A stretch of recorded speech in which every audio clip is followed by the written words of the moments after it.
যতটুক তার ঈমান বলতে ততটুক। নবীর প্রেম ভালোবাসা যার অন্তরে নাই তার ঈমান বলতে কিছু নাই, সরাসরি বেঈমান।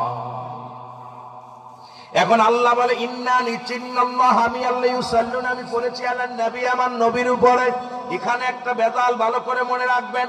আল্লাহ যদি বলতো ইয়া ইউহান্নাস, ও মানুষ সম্প্রদায়, আল্লাহ মানুষকে ডাকেন, আল্লাহ বলে ইয়া আইয়ুহাল্লাযীনা আমানু, ঈমানদারেরা, বিশ্বাসীরা, সাল্লু আলাইহি ওয়া সাল্লিমু তাসলিমা, দুরূদ ও সালাম পাঠ করো আমার নবীর উপরে। কেমনে পড়ো?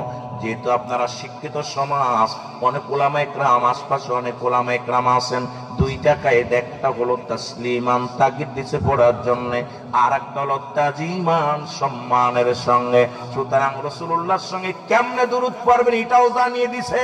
যারা গ্রামার বোঝেন, একটা হলো তাসলিমান, তাগিদ দিছে পড়ার জন্য, আর একটা তাজিমান, সম্মানের সঙ্গে। সুতরাং রাসূলুল্লাহর উপরে দুরূদ পড়ব আমরা তাজিমের সঙ্গে। পড়বে কারা? ঈমানদারেরা। এই জন্য মানুষ হলেই পড়বে না, মৌলবী হলে পড়বে না, মুন্সি হলে পড়বে না, মুফতি হলে পড়বে না, কারণ তারা জীবনেও পড়বে না। তারা মানুষের কাতারে পড়ে গেছে, ঈমানদারের কাতারে পড়ে নাই।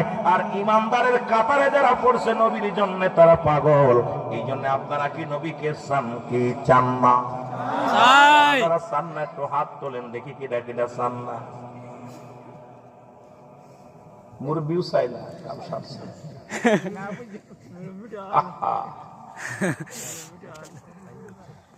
রাসূলুল্লাহকে চায় না, সবাই চায়, জোরে বলেন ঠিক কি না?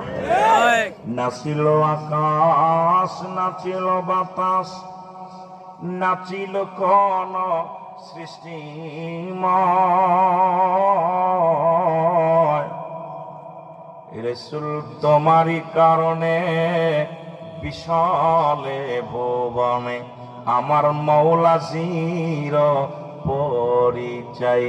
নাচিল আকাশ, নাচিল বাতাস, নাচিল কোন সৃষ্টিময়, রাসূল তোমারই কারণে বিশালে ভুবনে আমার আল্লাহ চির পরিচয়। জোরে বলেন মারহাবা।